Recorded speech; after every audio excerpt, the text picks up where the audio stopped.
Not all thru-hike trails have to be hundreds of miles long.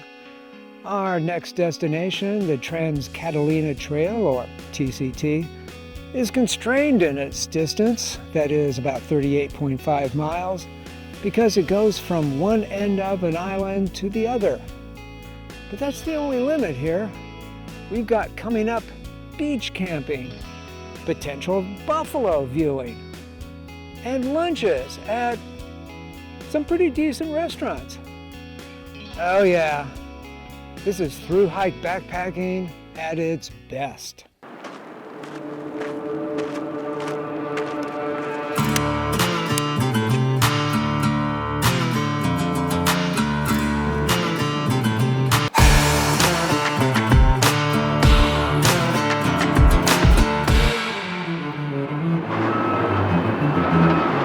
Our trip starts at the loud and beating heart of the Port of Los Angeles, the country's largest port, and where most of the made-in-Asia stuff Americans buy enters the United States. Anything from 1,300-foot-long container ships to tugboats to scary, vulnerable racing shells float about here. By the way, if you want to learn more about the port, check out this book with a link in the description. As for us, our vessel is a 97-foot Catalina Express boat capable of 32 knots.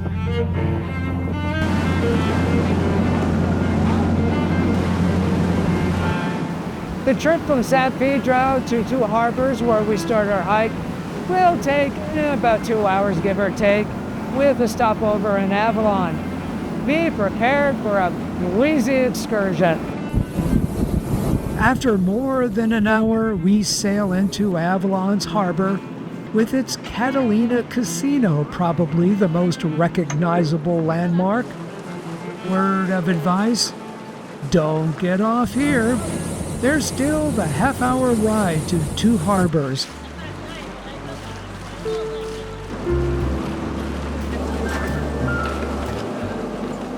Hello. Needed a couple of locker keys for Parson's Landing.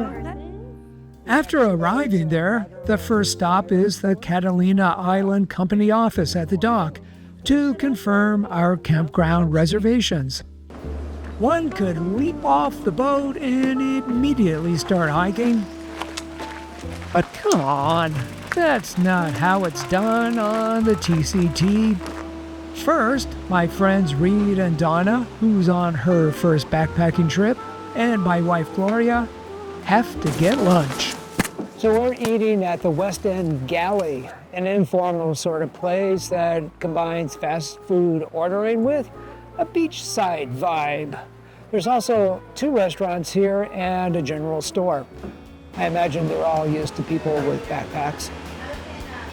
From here, we leave the outdoor dining area headed northwest. That is, with the ocean on our right. We want the West End Road that follows the coastline for most of the way to our first campsite at Parson's Landing. I probably should explain something before we go much farther. As with most thru hikes, you can start at either end, and that's certainly the case with this one. However, most people start at the Avalon trailhead and end at Two Harbors. However, I happen to think going in reverse, which isn't that subversive, is actually the better way to go. I'll be pointing out the differences along the way, and then you can make up your mind. The road climbs above the harbor where we see our first prickly pear cactus among the thousands that'll be along the way. Not a good idea to brush up against them. They have hair-like barbed spines that are a mess to pull out of your skin or clothes.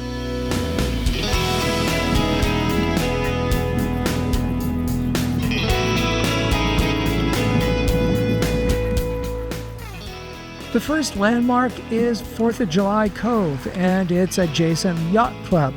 From here, the dirt road starts to run in and out of various ravines, but rarely changes in elevation.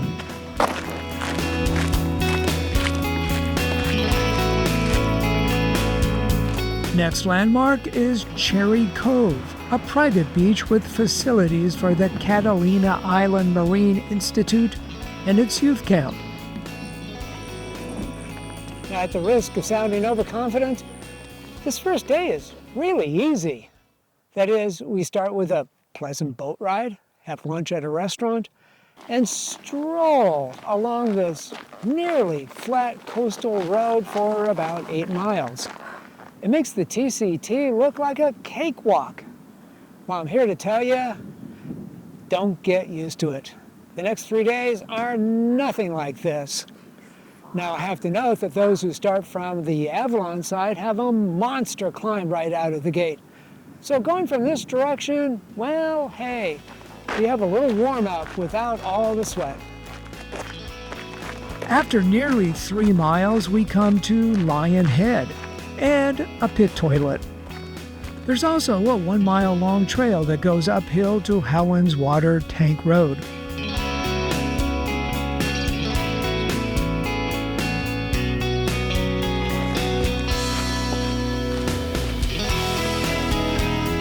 The TCT squiggles quite a bit before coming to Little Geiger Cove and Big Geiger Cove, home to the Blue Water Cruising Club. The club leases the cove from the Catalina Island Company. One of the club's founding members once lamented how the island in the last century was once open to all boaters to land wherever they wanted. And then Catalina became more popular, and that quickly changed. Hence the need for the club to claim the cove for itself. As we'll see later in our journey, that free-for-all extended to more than just sailors.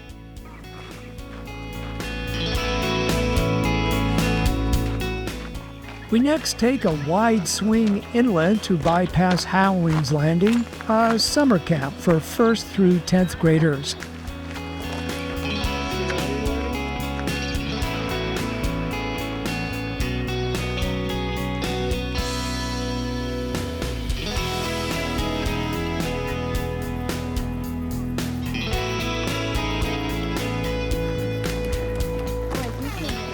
With nearly 7 miles under our boots, there's Emerald Bay with its Boy Scout facilities and youth camps.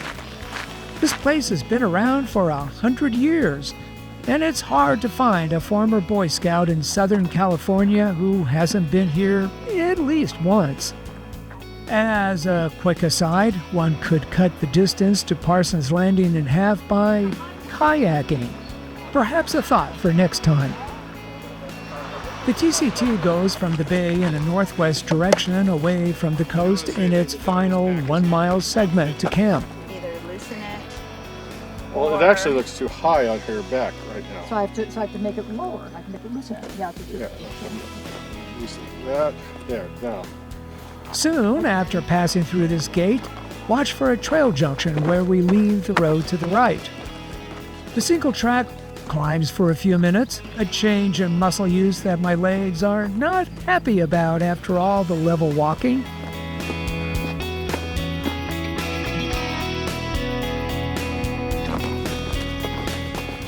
And then finally, we drop into Parson's Landing. Above the beach, there's 2 pit toilets, always welcome trash cans, and these lockers.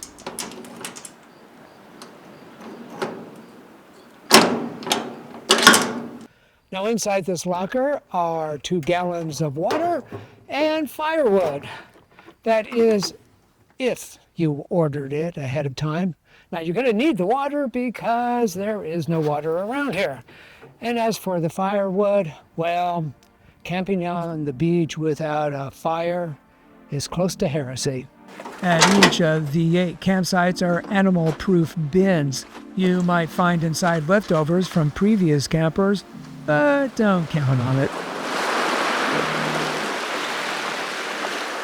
You know, this is probably the most unique campsite on the TCT, given that we sleep right at the beach. It's also the smallest with just 8 sites, so you're going to have to reserve early. I secured our camp at 12:05 a.m. on January 1st when the reservations first opened up for the new year. A week later, they were all gone.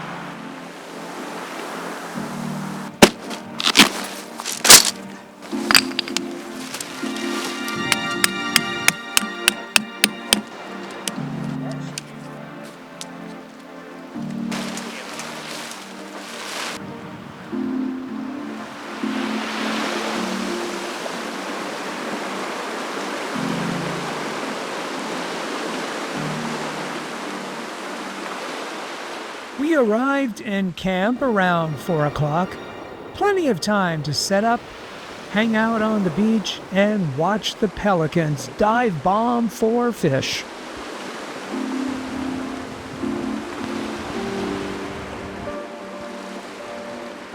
The TCT doesn't actually go all the way to the northern tip of the island, a place appropriately called Land's End. The closest you can get is Starlight Beach, which is an 8-mile round-trip hike from here. Or you can go all the way to West Peak. In either case, it's probably best if you book another night here. And yes, don't forget that campfire. The perfect chance for a little chilly evening canoodling. And perhaps a few thoughts on the airplanes we see flying out of LAX.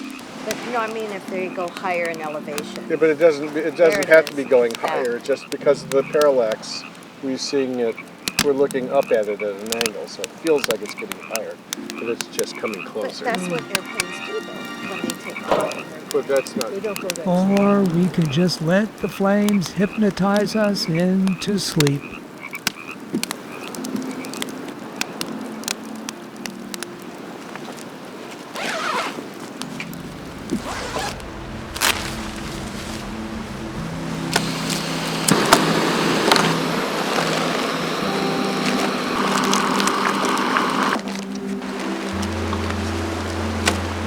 But we always go in the center, that's it.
The next morning, we walk out of Parson's Landing, headed south. I'm not going to sugarcoat this. It's going to be a brutal climb. There was some debate among our group as to whether it would be better to have gone down this. Having done that before, I still think it's easier going up. Along the way, don't forget to pause and take a whiff of the fennel.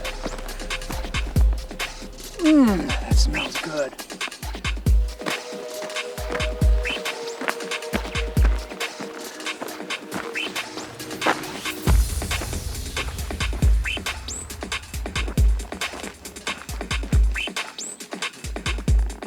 The ascent seems mild enough at first. We pass this unexpected patch of prairie dedicated to a man who helped restore Catalina's native grasslands. And then the path steepens by a lot. By the time we get to this junction, there's still a chunk of climbing to go. You're right, it doesn't look like 1,800 feet, does it? No, it doesn't. I call this short, easy segment a way to rest our singing thighs. It doesn't last long.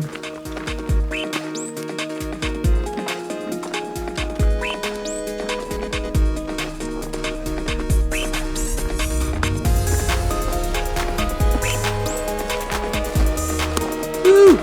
Pointy. Oh, I know what you're thinking. This looks really, really hard. And it is. But having gone down it a couple of years ago, I can tell you from experience, that's a lot worse. But just the same, if you decide to start from Avalon and make your way down this, you might be saying at the end, we should have listened to Mr. Hall. Or maybe not. By the way, this isn't a camera angle trick shot. It's really that steep.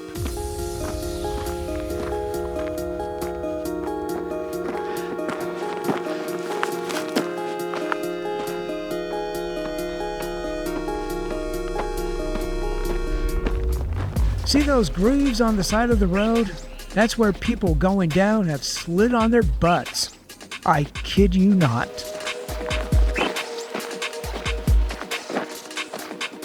Okay, think of it this way. Look how far we've gone. That's progress. After plodding along for about 90 minutes from Parson's Landing, we reached Silver Peak Road, where there's a picnic table for resting. Whew! That was a challenge. From here, we turn left for the less grueling up and down ridgetop route.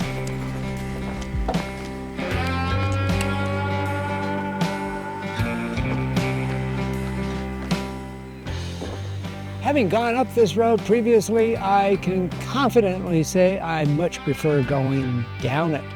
That climb from the beach was 2 miles or so, and going up this is twice as far. Plus, going up from the beach was in the cool morning, and if you tackle this, you're doing it from Little Harbor, and more than likely you're going to be doing it in the hot afternoon. Your choice. Either way, we're compensated by views to both sides of the island.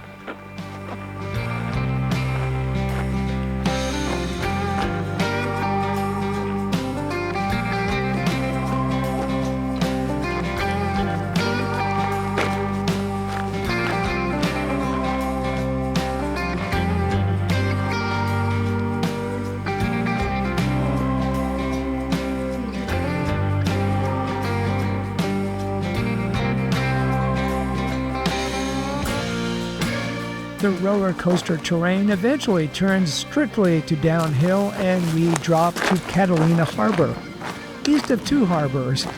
The descent largely ends at this road maintenance yard. We turn left and skirt along Whales Beach. And then, finally, we walk into 2 harbors. Lunchtime at the restaurant. Fish and chips, to be exact. Once fed, we hit the TCT again, walking out the way we came. At the Banning House Road, we turn left. Get ready for another long climb.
At this junction, the route goes from road to a wide single track that follows the rolling ridgeline. The views now extend north to Lobster Point, Torquemada Peak, and the island's rugged southwest coast.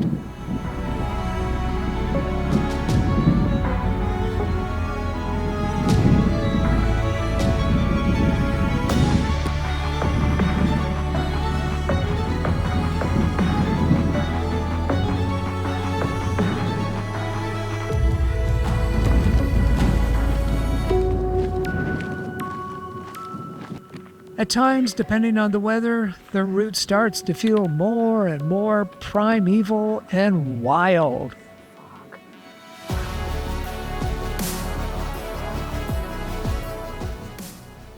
And then the way takes a quick turn down a sometimes windy, rocky, steep trail with views to our destination, a little harbor, still about 1.5 miles away.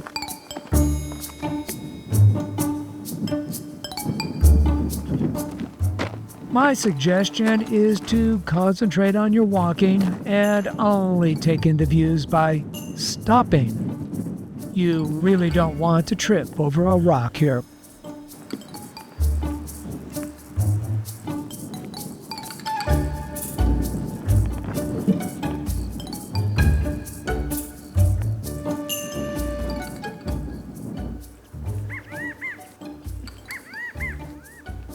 As for the campground, depending on the competition, you have the possibility of camping near the beach or up higher.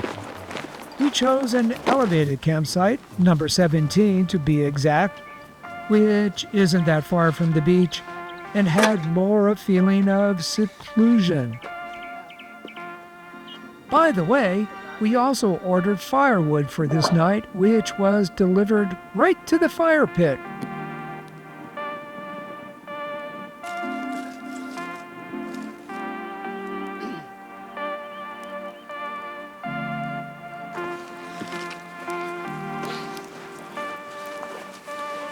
Can I talk you into training tonight? Try that one.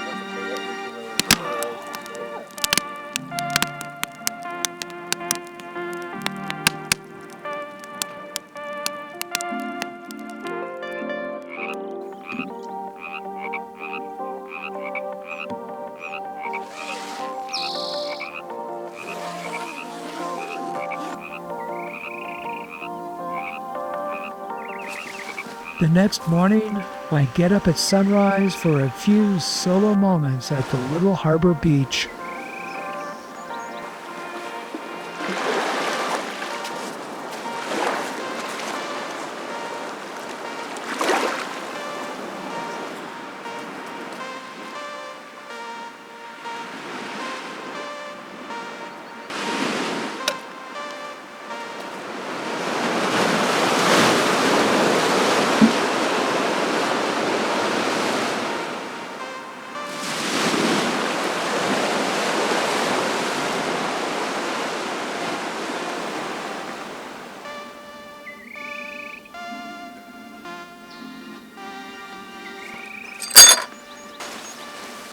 Once the group finishes packing, we leave for the main road and then turn left on the TCT route.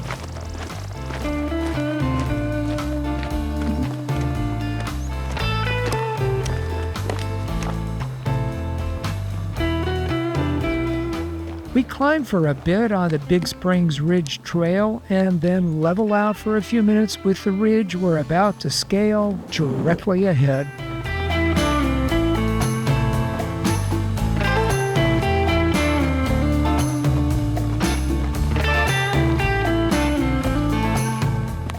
Okay, ooh, that's loose.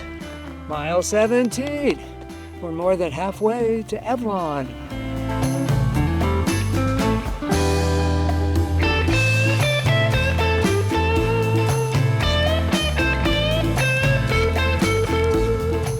Once at the top of the ridgeline, the path rolls up and down in the wind.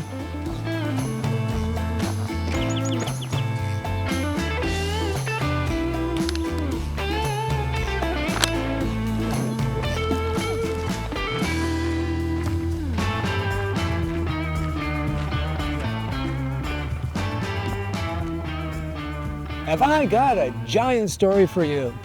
No, really, it's literally about giants. It involves an amateur archaeologist named Ralph Glidden, who roamed the island in the early 1900s, digging up bones and artifacts, mostly Tongva native burial sites. And he had a lot to choose from. The Tongva lived here 8,000 years ago, and Glidden plundered some 800 sites. Professor Glidden, as he called himself, even though he never graduated from high school, claimed in the 1920s to have found among all these bones a race of humans he called white Indians, who stood 7 to 9 feet tall. Now, for proof, he had himself photographed with the bones. However, he stood in the background while the bones were in the foreground next to the camera, which made the bones look even bigger. Now, to strain his credulity even more, he concluded this was a fair-haired individual with blue eyes. And conveniently, the bones have disappeared. Glidden went on to open up what he called the Catalina Museum of Island Indians. Visitors paid a quarter for what was truly a disturbing place. Part of the structure was built with bones. Shelves of skulls were held up by leg and arm bones. Window frames were decorated with fingers and toes. And were the giant skeletons here? Of course not. There's no evidence they ever existed. The museum closed in 1950, and Glidden died in 1968. Finally, after about 100 years since this desecration began, the bones were reburied in an undisclosed island location in 2016. As for us, the trail descends off the ridge top into a canyon. In a few minutes, we begin back up again. We end that climb at Empire Landing Road.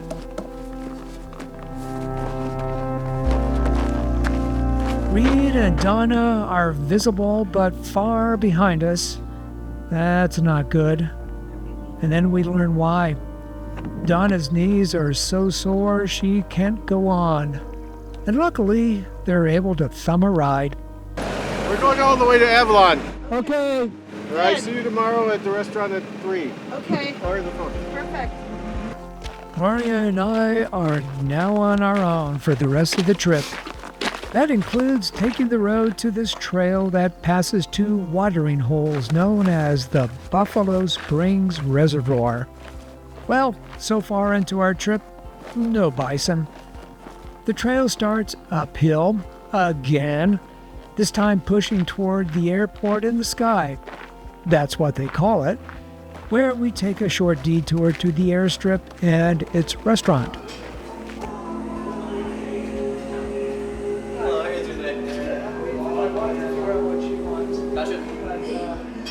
This time for lunch, the Cessna salad. Nice to get greens in the middle of a backpack trip. We leave the airport following the signs for a walk into Cottonwood Canyon. As is the case along much of the TCT, the trail takes the shortest route down a slope. Haven't seen many switchbacks.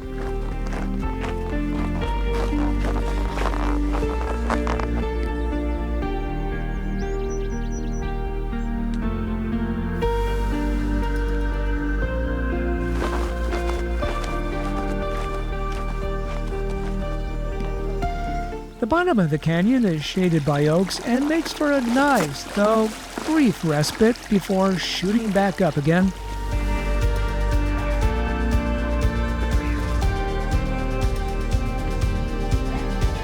We hit the eroded Upper Cottonwood Road, which takes us to Blackjack Road. And finally, we descended to Blackjack Campground for our final night on the TCT.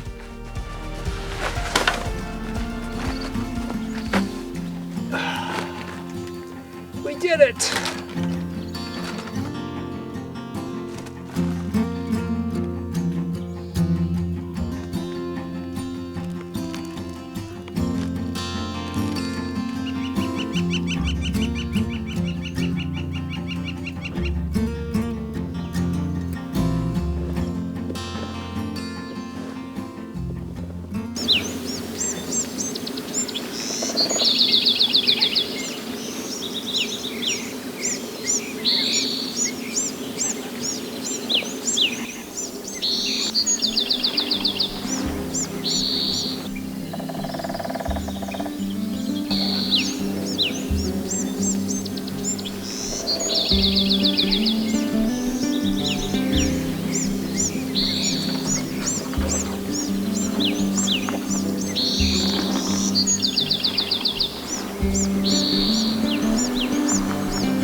After breaking camp and filling up on water from the campground's only spigot, we start the last day's first segment on a trail that descends to Upper Cape Reservoir.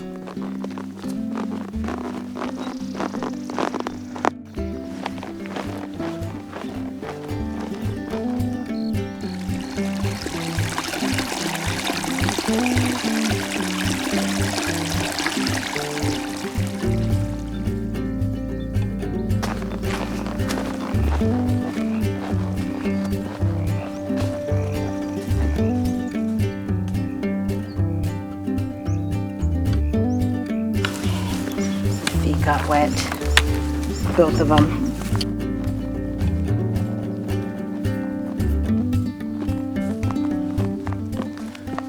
And then we climb for a half mile to Airport Road, where there's a picnic table. By the way, texting here is problematic. We cross the road and pass Skull Ridge Trail. So how did they come up with this name? I don't know. Maybe it had something to do with Ralph Glidden and his bones? Probably not. More downhill and no switchbacks. This brings us to Middle Ranch Road.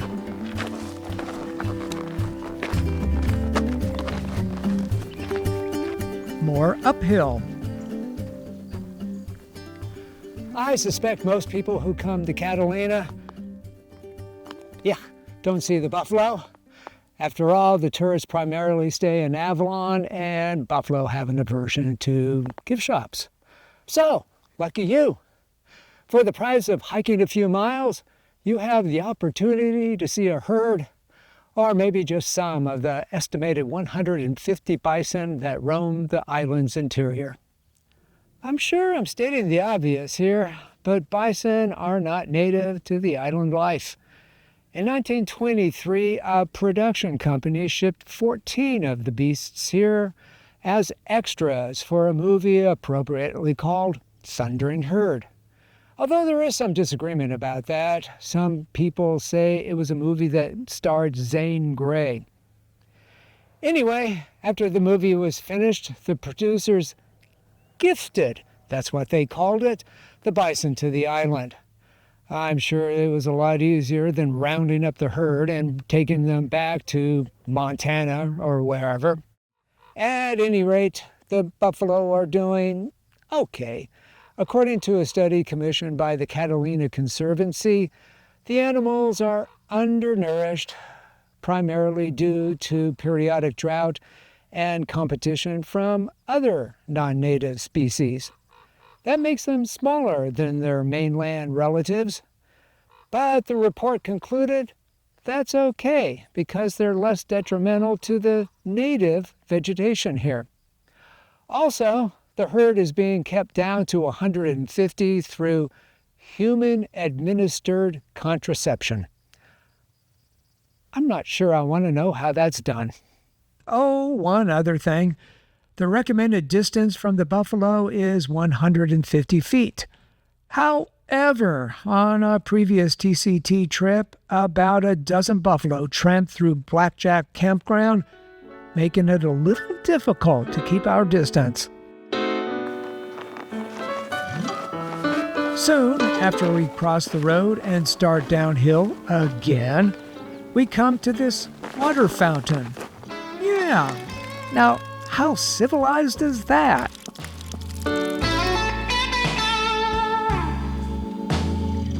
Next, a little uphill walking ends at Airport Road, which we follow for a few feet and then get back on the trail. Right, downhill, with no switchbacks.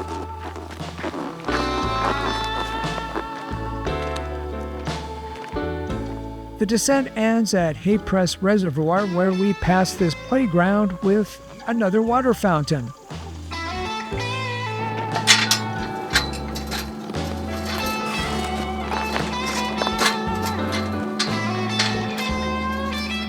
More climbing. However, lucky us, a solitary bison shows up. Not really doing much, but hey, it's a bison. From that wildlife sighting, we land on Divide Road. Less than 4 miles to go. As inspiration, I guess, we get glimpses of our destination, Avalon. The way can be hot, definitely shadeless, and a bit of a trudge.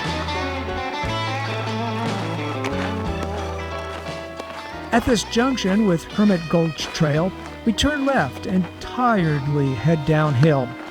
And it's a long descent. Thankfully, there are switchbacks this time, and our knees love it.